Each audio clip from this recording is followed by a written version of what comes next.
Namanya Citra Ayuning Tias, seorang polwan cantik yang dikenal disiplin, tegas, dan selalu tampil sempurna dalam seragam. Ia berasal dari keluarga terpandang, ayahnya seorang perwira, ibunya guru senior. Tak ada yang pernah menyangka seorang seperti Citra bisa jatuh ke pelukan lelaki seperti Joko Tato, seorang preman tua bertubuh kekar, penuh tato, yang menguasai pasar belakang kota. Joko bukan sembarang preman. Usianya 58 tahun, tapi tubuhnya masih tegap. Wajahnya keras, penuh bekas luka masa lalu. Di lengannya tergurat tato naga dan bunga mawar, simbol masa lalunya yang kelam. Ia dikenal kasar, pernah dipenjara, dan katanya dulu tukang pukul. Tapi di balik semua itu, ada sesuatu yang membuat Citra merasa aman di dekatnya. Mungkin karena untuk pertama kalinya, ada lelaki yang tidak mencintai karena wajah atau pangkatnya. Pertemuan mereka terjadi saat Citra sedang membubarkan keributan antar pedagang. Preman pasar kabur. Kecuali satu orang, Joko. Ia justru membela pedagang kecil yang ditindas. Kadang hukum nggak adil, Bu Polwan. Tapi keadilan sejati kadang datang dari yang paling kalian benci.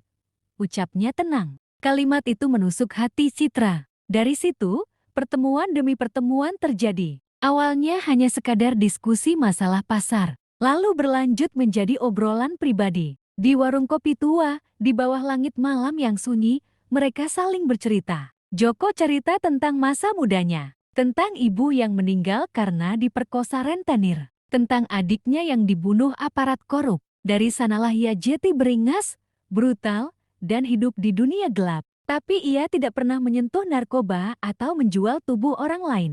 Dia preman yang punya kode. Dan Citra, ia menceritakan betapa hidup dalam keluarga sempurna justru membuatnya tercekik, dipaksa sempurna. Harus menikah dengan perwira pilihan ayahnya. Harus tunduk pada ekspektasi. Preman macam aku nggak pantas buat polwan sepertimu, kata Joko suatu malam. Tapi Citra menatapnya. Pantas atau enggak?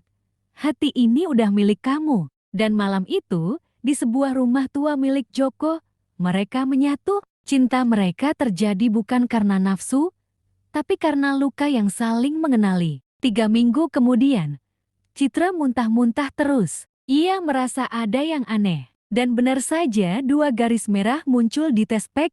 Ia hamil. Dunia runtuh. Bagaimana ia akan menjelaskan bahwa anak dalam kandungannya adalah darah daging seorang preman pasar? Orang tuanya pasti akan murka, kantornya bisa mencopotnya, hidupnya akan hancur. Tapi anehnya, ia bahagia. Untuk pertama kalinya dalam hidup, ia merasa memiliki sesuatu yang benar-benar ia pilih sendiri. Ia pun datang ke Joko. Aku hamil, katanya pelan. Joko kaget, matanya berkaca, tangannya gemetar. Tapi lalu ia berlutut di hadapan Citra. Kalau aku harus jadi ayah, maka aku akan buang semua kekasaran yang kupunya. Demi kamu dan anak kita. Kisah ini belum selesai. Apakah Citra akan mempertahankan kandungannya? Apakah keluarganya akan menerima?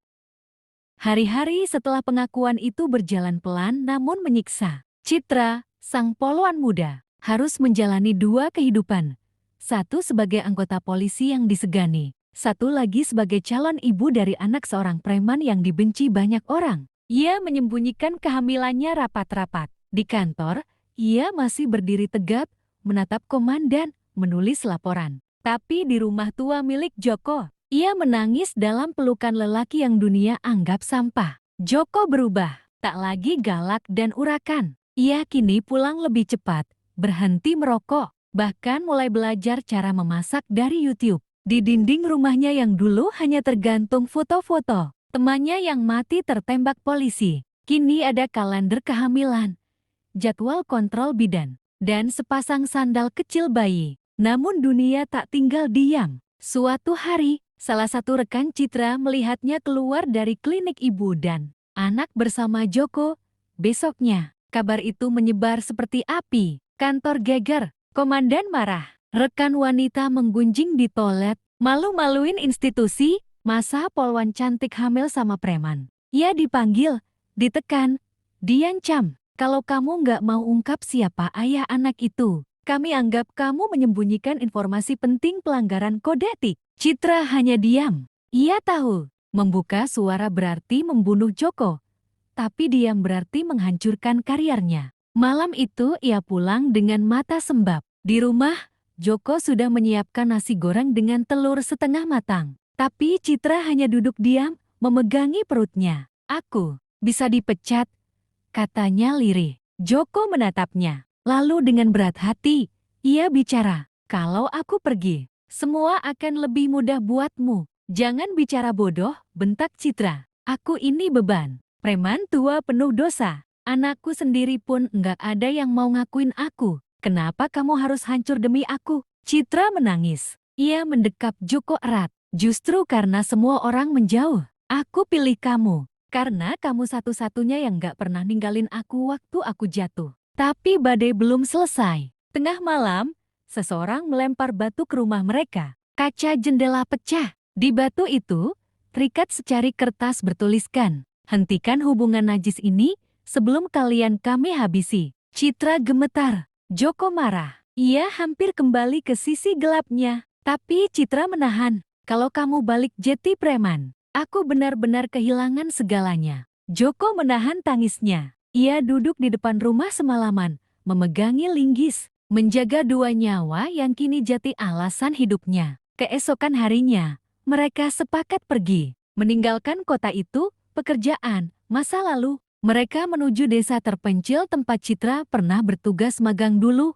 Di sana, tak ada yang mengenal mereka. Hanya ada sawah, angin, dan waktu. Bulan ke-8, Citra hampir kehilangan bayinya karena kelelahan. Tapi Joko yang dulu keras, kini tak pernah meninggikan suara. Ia urus semua. Cari Deon Kelor, pijat lembut perut Citra. Bacakan cerita anak-anak walau suaranya parau. Ia bahkan mencium perut Citra setiap malam sambil berkata,